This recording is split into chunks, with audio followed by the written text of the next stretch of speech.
2024 के आम चुनाव से पहले मोदी जी ने एक नारा दिया था, एक अकेला सब पर भारी।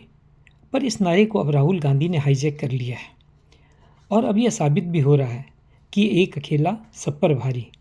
प्रधानमंत्री श्री नरेंद्र मोदी जी ने नारा दिया था चुनाव के संदर्भ में, पर राहुल गांधी साबित कर रहे हैं कि वो सबसे ऊपर हैं। कोई कानून, कोई व्यवस्था, कोई नियम उन पर लागू नहीं होती। देश हो या विदेश, वो जहाँ चाहे जाएंगे, वहाँ जाएंगे, जिससे चाहें उससे मिलेंगे, जो मर्जी आए वो बोलेंगे। खैर, यह उनका अधिकार भी है।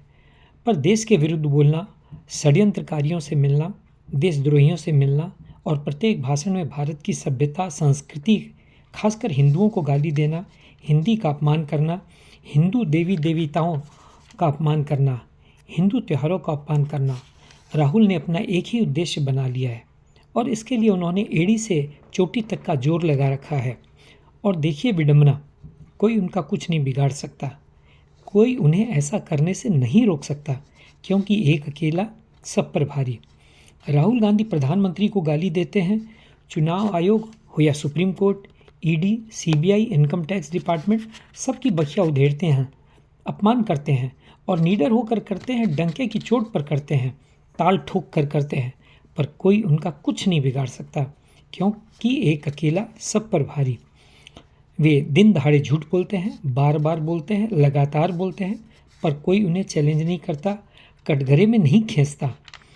इसी से पता चलता है कि एक अकेला सब पर भारी। मैरी बिलमान, जो व्हाइट हाउस अमेरिका में काम करती हैं, उन्होंने एक इंटरव्यू में कहा, मुझे आश्चर्य होता है कि भारत में लोग राहुल गांधी को वोट देते हैं, जो हर समय भारत को ही गाली देते रहते हैं। पर मैरी विल्मान को नहीं मालूम कि वो राहुल गांधी है, जो एक अकेला सब पर भारी है। नेशनल हेराल्ड केस में राहुल गांधी और सोनिया गांधी पिछले 10 वर्षों से बेल पर हैं, पर उन्हें जेल नहीं हो सकती, क्योंकि वो कानून से ऊपर हैं, बल्कि कहें सबसे ऊपर तो ज़्यादा सही रहेगा।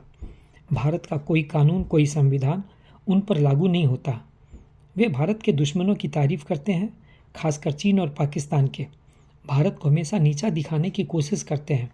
अभी अमेरिका में उन्होंने कहा कि भारत में सिख पगड़ी नहीं पहन सकते, हाथ में कड़ा नहीं पहन सकते, गुरुद्वारा नहीं जा सकते। तो दुश्मन देशों के साथ खड़े होकर इतना भयंकर झूठ बोलने के बावजूद वो सीना तान कर खड़े हैं। न लाज है, न शर्म है, क्योंकि उन्हें मालूम है कि उनका कोई कुछ नहीं बिगाड़ सकता। इससे यह बात बिल्कुल साबित होती है कि एक अकेला सब पर भारी। धन्यवाद। जय हिंद। वीडियो लाइक करें, सब्सक्राइब करें। धन्यवाद।